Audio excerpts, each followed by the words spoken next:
আজকে আমাদের ত্রিপুরা সরকারের তথ্য সংস্কৃতি দপ্তরের উদ্যোগে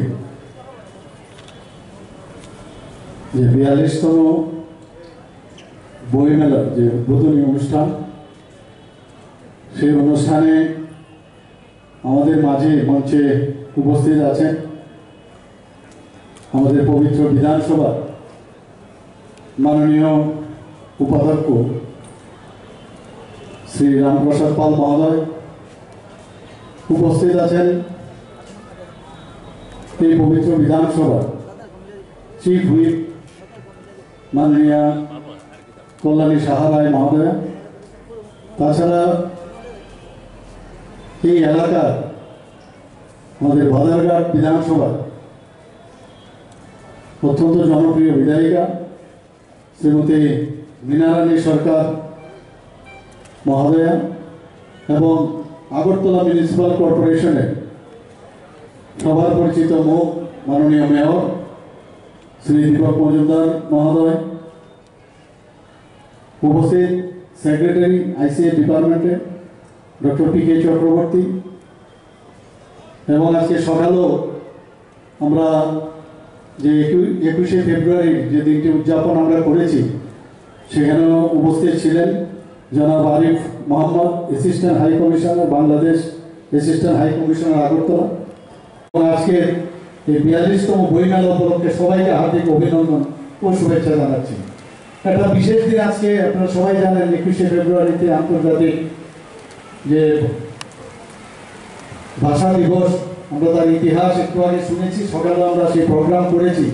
তো এই বিশেষ দিনেই আজকের এই 42তম বইমেলা, এবং যেভাবে আরও বেশি করে আমাদের একটা আনন্দ উল্লাসের মধ্যে করা যে চেষ্টা আমাদের ছিল, সেটা একটু বৃষ্টির কারণে বিঘ্নিত হয়েছে, কিছু করার নেই, সব জায়গায় আমাদের সেটাকে মানিয়ে নিতে হয়। তো আবার কালকে আবার সুন্দর হবে আশা করি। আমাদের এই যে প্রাকৃতিক যে সমস্যা হলো সেটা নিশ্চয়ই সুন্দর হবে এবং প্রচুর লোক এখানে আসবে, সমাগম হবে। এবং আমাদের সিবিএসসি পরীক্ষা শুরু হয়ে গেছে, আপনারা জানেন যে আমাদের ছোটো ছোটো ছেলেমেয়েরা ওরা পরীক্ষায়ও এখন ব্যস্ত, তাদের প্রিপারেশন নিয়ে তারাও আসতে পারেনি। আমার মনে হয় আমাদের এই বই মেলা উপলক্ষে আমাদের একটা প্রিপারেটরি একটা মিটিং হয়েছিল। তো আমি এখানে এই বিষয়টা আমি বলছিলাম আমাদের সেক্রেটারি মহোদয়কে যে এই সব বিষয়ে কিন্তু আমরা আলোচনা করেছি, যে আমাদের ইলেকশন আছে ইত্যাদি ইত্যাদি, কিন্তু এই জিনিসটা কিন্তু আসেনি যে ওই সময়ে পরীক্ষাও থাকবে, সেটা কিন্তু আমাদের মাথায় ছিল না।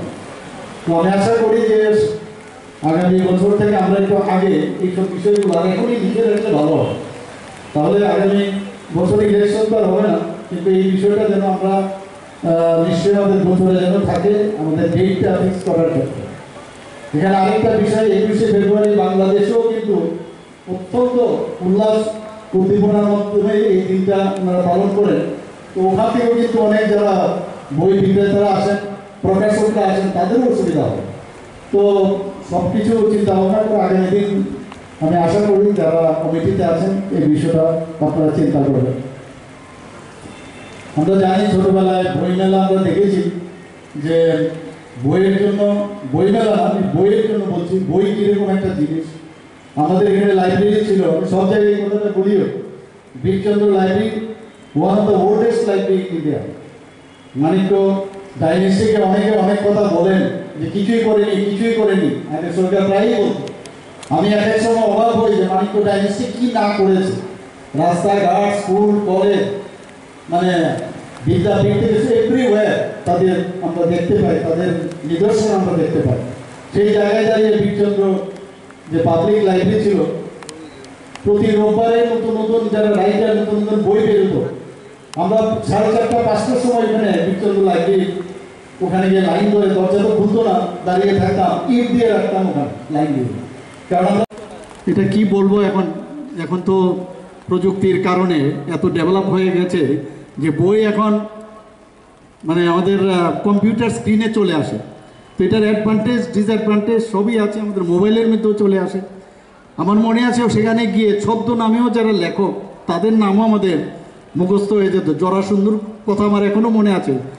তো এইগুলো আমাদের মুখস্থ ছিল তখন, এবং এর মধ্যে যখন বই দেখতাম যে ছদ্ম নামের বইটা কি, এবং ওই বইয়ের পড়ার পরে এরকম একটা ভিতরে ফিল হতো যে ওনার বইটা যদি নতুন কিছু বেরিয়েছে কিনা তার উপর ভিত্তি করে আমরা ওই স্লিপটা দিতাম যে এই বইটা আছে কিনা। তো এই যে একটা আগ্রহ, জানার যে একটা আকাঙ্ক্ষা, একটা বিশ্বগ্রাসী ক্ষুধায় যে আমরা সবসময় থাকি জ্ঞান অর্জনে, সেটা কিন্তু আমি জানি না এখনকার ছেলেমেয়েরা আমাদের থেকে আরও বেশি অনেক ট্যালেন্ট, অনেক বেশি ওরা জানে, ওদের মস্তিষ্ক অনেক বেশি কাজ করে। এখন যদিও মোবাইলের মাধ্যমে সব হয়, সব জানে, সব কিছু, কিন্তু তারপরেও বইয়ের যে স্বাদ, তার যে রস, সেটা কিন্তু এই আপনার মোবাইল এবং ইলেকট্রনিক যুগে সেটা সম্ভব না আমি মনে করি।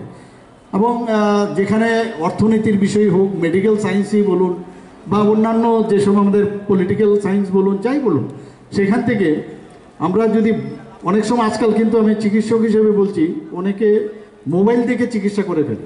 এটা কিন্তু সাংঘাতিক বিপজ্জনক।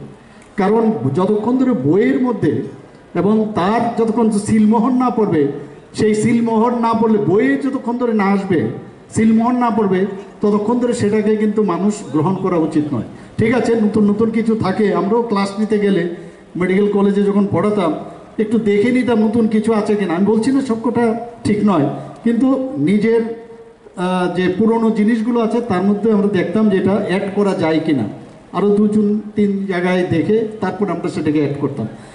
তো এখনও আজকের এই বই মেলাতে আমি বলবো মানুষের মধ্যে, কারণ গত বছরও যে বিক্রি এখানে হয়েছে, একটা বিশাল সংখ্যা এখানে বই বিক্রি হয়েছে, তবেই তো প্রকাশকরা এবং যারা বই বিক্রেতারা এখানে আসছেন, রাইটাররা আসছেন, নিশ্চয়ই বই বিক্রি হয়।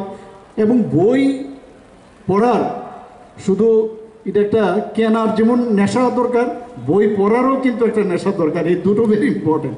নেশাও কিন্তু নেশা থাকতে হবে কেনার। আরেকটা জিনিস আমি দেখি, এটা মিসিং, আমি যেটা দেখি সেটা হচ্ছে, আগে আমরা যখন কোনো অনুষ্ঠানে যেতাম সেখানে কিন্তু, এখন তো আমরা কথায় কথায় ফুল নিয়ে চলে যাই, সে বুকের মতো করে বুকে দিয়ে চলে আসি, প্রেজেন্টেশনটা কমে গেছে। কিন্তু আমার মনে হয় এটা আমরা কেন না আমরা নতুনভাবে আবার শুরু করি, তাতে করে যারা রাইটার তারাও উৎসাহিত হবে, বইয়ের যারা প্রকাশক তারাও উৎসাহিত হবে, বইয়ের যে ভলিউম মানুষের কাছে পৌঁছবে, পড়বেও। সে আমার মনে আছে এখনও আমাদের যে বিভিন্ন অনুষ্ঠানে যে বই যারা দিয়েছেন তাদের কত সুন্দর করে লেখা, উপহার করে কি সুন্দর করে লিখতো, এই কালচার কিন্তু এখন চলে গেছে। তা আমার মনে হয় ফুলেরও যে বুকে আমরা কিনি দোকান থেকে, তার যে দাম, তার পরিবর্তে বই যদি কিনে আমরা এখন থেকে, আমরা কেন এটা চেষ্টা করি না যে শুধু বই দেব? এই বইয়ের দিলে কিন্তু অনেক বেশি উৎসাহিত করা হবে এবং বই মেলা কিন্তু সারা বছরই চলবে আমি মনে করি। এবং যারা বিক্রেতারা আছে বিভিন্ন জায়গায় তারাও উৎসাহিত হবে এবং আনবেও বাইরের থেকে নতুন নতুন বইয়ের, সেটা বাংলাতেই হোক, হিন্দিতেই হোক, ইংলিশেই হোক। এবং আমি নিজেও দেখেছি, আমাদের কিছুদিন আগে আমি দিল্লির থেকে আসছিলাম, আমাদের একজন সহকর্মী, উনি দিল্লির এয়ারপোর্টে হঠাৎ করে একটা বই নিয়ে আসলেন, এবং বইয়ের আমি নাম বলছি না কি এটার নামটা ছিল, আমি এটা বললে এটা কারণ পলিটিক্যাল বিষয় আছে এটা। তো আমি দেখলাম এই বয়সে ওনার মধ্যে আমাকে বলছেন যে বইটা কিন্তু তুমি পড়বে, কারণ খুব এটার ভিতরে অনেক জিনিস আছে। এবং এই যে 2 আওয়ার্স বা 2.5 আওয়ার্সের যে জার্নি দিল্লির থেকে আসা, সে পুরো বইটা কিন্তু পড়ে ফেলবে। এই যে আমাদের মধ্যে এই যে আগে ট্রেনে যাওয়া, আমরা সবসময় এই বই পড়ার যে অভ্যেসটা সেটা কিন্তু কমে গেছে। আমরা সিনেমা হলে, আগে আমরা সিনেমার লাইনে সিনেমায় যেতাম, সিনেমা হলে টিকিট পাওয়ার জন্য কত সমস্যা, এদিক ধরে অনেকে বলে টিকিট সংগ্রহ করতাম। কিন্তু এখন কিন্তু ঘরের মধ্যেই সিনেমা দেখা যায়। ঠিক তদ্রুপ এখন বইয়ের যে বিষয়, যেহেতু স্ক্রিনে দেখা যায়, তো সেই কারণে বইটা কম গেছে। আমি আশা করি এই বইমেলার মেইন উদ্দেশ্য যেটা হবে, যে মানুষকে আরও উৎসাহিত করতে হবে এবং পড়ার যে অভ্যেসটা, শুধু পাঠ্যগত বই পড়লেই হবে না, পাঠ্যের বই, আমি এখন ফিজিক্স